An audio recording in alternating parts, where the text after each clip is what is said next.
as Trevor said, it's an honor for me to be here. It's my first time to Australia, so pardon the fact that I might use slang or terminology back from America that might not make much sense, but I'll try to keep it as basic and simple as I can.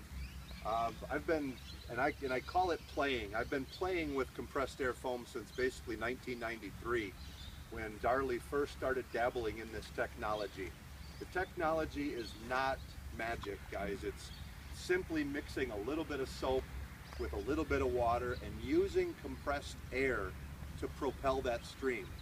Rather than relying on hydraulics to create our energy and push the water out the end of the branch to whatever we've got that's burning or whatever we want to prevent from burning, we're utilizing compressed air to propel that liquid stream rather than using hydraulics, rather than using water alone to get our reach, to give us our energy and to give us our knockdown power. We're taking advantage of compressed air. We're using rotary screw air compressors. This is simply a high volume air pump that's being driven by our pump system. So inside of this box is a diesel engine, a 4-cylinder Deutz diesel engine, a very powerful Darley 1.5 AGE pump, along with a foam injection system that simply just draws a small amount of chemical from an onboard foam tank and injects it into our water stream automatically as that water's flowing through the hose line. Once we turn on the valve and start to flow water through this line, the foam gets injected into it automatically. And then, depending upon the type of bubbles that we want coming out of the stream, we simply make a small adjustment to our water flow. More will make a wetter, milkier foam like you were seeing to get the great reach that was, making it out to that tree on the other side of this field. Or less water if we want to make a frothy or a shaving cream type thick foam, more like what you saw there at the end when they were using it through the hose and through the branch. The key with calves, to all of you, the real key is water flow. Cutting back on your water flow and utilizing the air volume to give us our stream reach and our knockdown power. I could go on for 16 hours if we wanted to sit and go through the entire presentation. I'm not going to do that today, so rest assured we're all going to be out of here shortly. But some of the key things that I want to talk about are the fact that we've got water, soap, and I call it soap because I try to keep everything simple. Class A foam is just soap. It's a liquid detergent, it's environmentally friendly, it's biodegradable, it's just soap. Obviously when it's in the 20-liter pails, it's a hazardous material in that it's a lot of quantity of it. It's not toxic to human beings. It's a soap, so it's going to dry your skin, it's going to get into your leather boots, it's going to get into your gear, it's going to allow the water to penetrate into things that were normally waterproof. Okay, that's what soap does. It breaks down the surface tension of water and allows it to penetrate and soak into whatever it gets onto. Okay, that's what we're utilizing it for. But the fact that it's making bubbles for us now is where the advantage is. A droplet of water can only absorb heat around its entire circumference. But once you take that droplet of water, add a little bit of soap and use compressed air to propel that stream and make bubbles, bubbles are much more effective and efficient at absorbing heat. They can smother, they can pull the smoke out of the air because now Class A foam is an attractant to carbon. Okay, what do we have in the air when a fire is burning? A whole lot of carbon. Chemicals, carcinogens, arsenics, various chemicals in the air. If we can use those bubbles to pull that smoke and those toxic chemicals out of the air, we're doing our lungs and our body and our families a whole lot of good in the process as well. There's just so many benefits. Like I say, I could ramble on and on. So I'm going to try to avoid doing that and just show you how the system works. The one thing I do want to just quickly say, and it's one of the common things, you could have the best operating CAFS unit on the bulk water carrier, is built very, very nicely. You could have perfect calves moving through this hose, and if you put a branch on the end of it that had a small restrictive hole on the inside, it can destroy all of your bubbles. So the key is to have a very large, smooth bore stream and just let that bubble making come out of the end of the hose uninterrupted.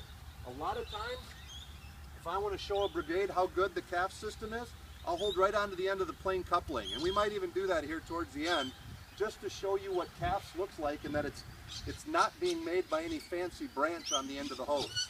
So it takes no special equipment out here on this end, but we want to make sure that we're not being restrictive.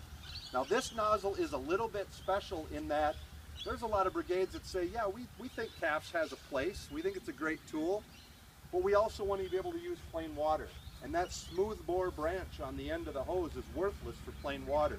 You get a big opening, a big orifice, 25 mil or greater, and it's hard to get 10 meters of reach because it's just splattering out on the ground on the ends of our boot tips.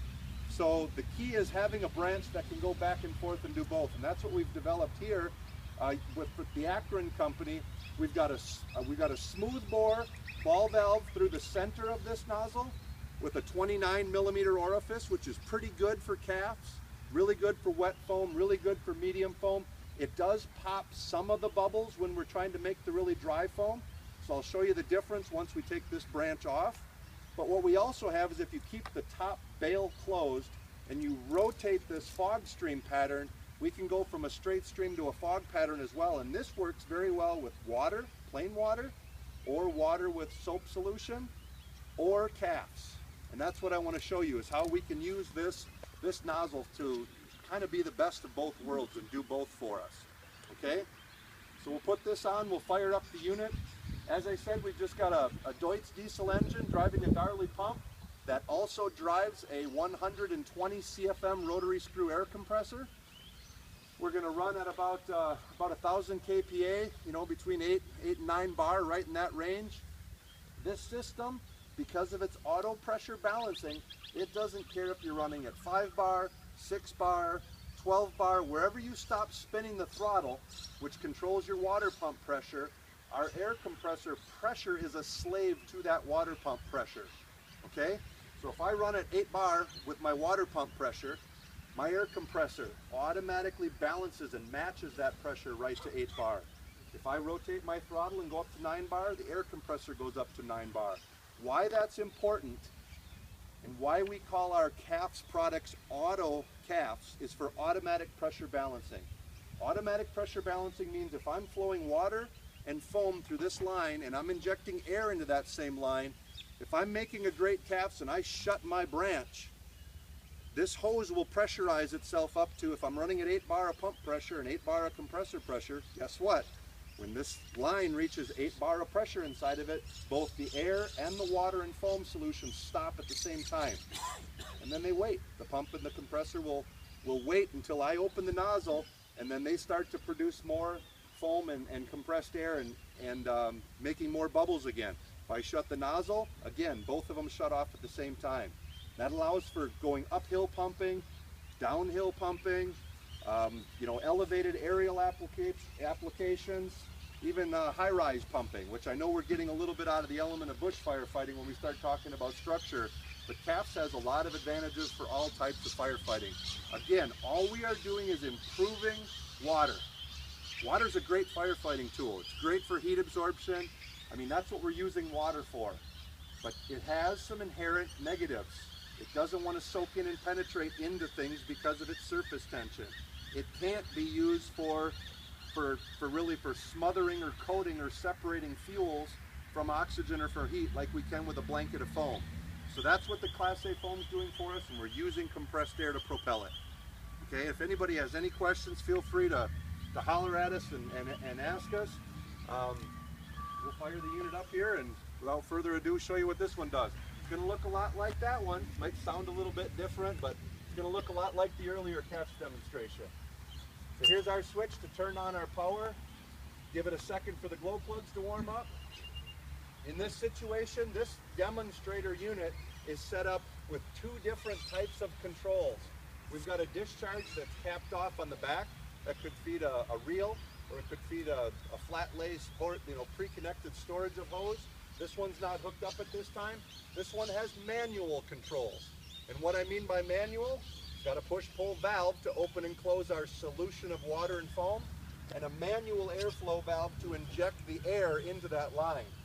So that's a manual system. There are a lot of customers that prefer to have knobs and buttons and levers so they can manually control that stream.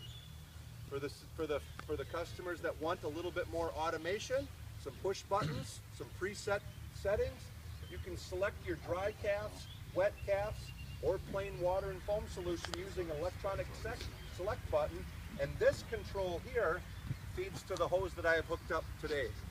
Okay, So we're just showing two different types of control systems. Normally you probably wouldn't mix and match them on the same unit. But what we're trying to show with this unit, we're going to be traveling all over the southeast corner of Australia for the next week, doing demonstrations, just showing different options. I don't know what's going to be most accepted in this area, but we're just showing both options in this situation. There might look like there's a lot going on this pump panel, but in the next 30 seconds I can show you this is all your engine controls. If you don't pay attention to any of these other than the start switch, I don't care. It's all you really need. Fire it up and start it. We've got a throttle here, we've got a primer here, we've got a discharge relief here, and you start really moving some serious volumes of water. You can set that relief valve to protect against overpressurization if you've got a lot of water moving out of this vehicle. Obviously a foam and a water level gauge.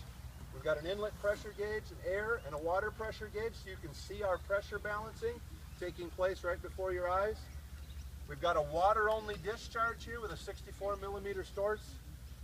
Another suction, so you can draft with this pump just like any other pump as well. We've got a tank to pump valve, which I'll open now. This supplies my water from this small little tank on board our trailer, supplies the water to the pump. But because we're using so little water in the process, we didn't need to carry a big water tank. But in this case, since we've got that bulk water carry over there, we do have a line coming in that we might feed at 1 or 2 bar. And this goes straight into a direct fill system, which is an option. But we have a direct fill system here, which I can flip this switch over to automatic. And as soon as my water tank drops to 1/2 tank, if I've got water pressure coming in here, it comes up, stops at an electrically controlled valve, but when I drop to 1/2 of a tank of water, it'll automatically open. That water will go in and it'll top off my tank to 95%, and then this automatic autofill valve will automatically shut itself off and wait. Okay, so it's a really nice, you don't even have to think about it, just hook in a small pressurized source of water and it'll make up for the water that you're using here while you're on scene. And that type of system can be adapted to any type of vehicle. And then we've got our foam injection system, which I'll set here at 0.3%. It's all automatic, so we'll fire it up and get it running. Take a volunteer. Thanks, Trevor.